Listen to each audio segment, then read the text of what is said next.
ہم پر عذاب آیا، پہلے کروسیڈرز کے ہاتھوں آیا، لاکھوں مسلمان قتل ہوئے، 88 برس کے لیے مسجد اقصی، یروشلم، بیت المقدس صلیبیوں کے ہاتھ میں چلا گیا۔ پھر آیا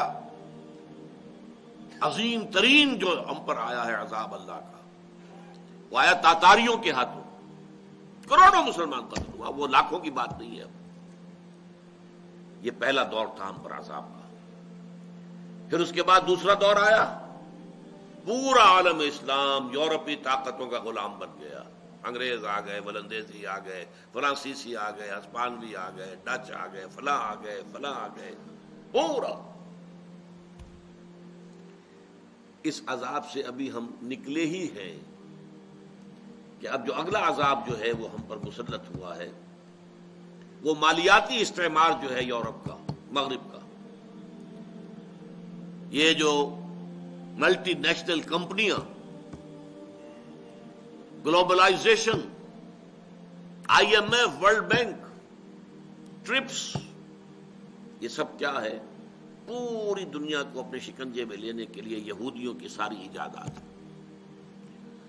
اور اس میں یہ کہ بدقسمتی سے بہت سخت عذاب جو ہے، ہولوکوسٹ کی طرح کا عذاب مجھے اندیشہ ہے کہ امت پر آنے والا ہے، اس لیے کہ ہم نے بہت بڑا جرم کیا ہے اللہ تعالیٰ کے خلاف۔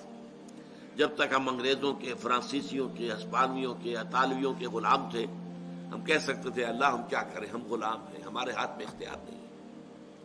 جب انگریز چلا گیا، اطالوی چلے گئے، ہسپانوی چلے گئے، ولندیزی چلے گئے، اور کم سے کم بظاہر اختیار ہمارے ہاتھ، اب ہم نے اللہ کے دین کو نافذ نہیں کیا، اس سے بڑا جرم کیا ہوگا؟ جو ملک آزاد ہوا اس نے یا تو اپنا قبلہ بنا لیا ماسکو کو، اور یا قبلہ بنا لیا واشنگٹن کو۔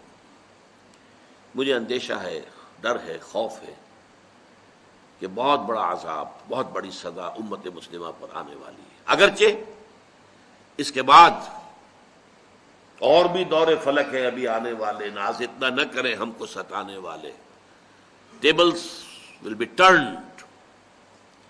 پھر اسلام کا بول بالا ہوگا پوری دنیا کے اندر، پوری دنیا پر نظام خلافت علی منہاج النبوت قائم ہوگا، یہ ہوگا، ہو کر رہے گا۔ لیکن اس سے پہلے ہمیں ایک بڑی سزا، الملحمۃ العظمیٰ، الملحمۃ الکبریٰ، جس کی خبر دی ہے محمد الرسول اللہ صلی اللہ علیہ وسلم نے، اور جس کی کہ خبر دی تھی سینٹ جان نے، جو ریولیشنز، آخری کتاب ہے بائبل کی، ریولیشنز، آرمگڈون کے نام سے ایک بہت بڑی جنگ ہوگی، اس کے لیے فضا ہموار ہو رہی ہے، تیاریاں ہو رہی ہیں، وہ زیادہ دور نہیں ہے۔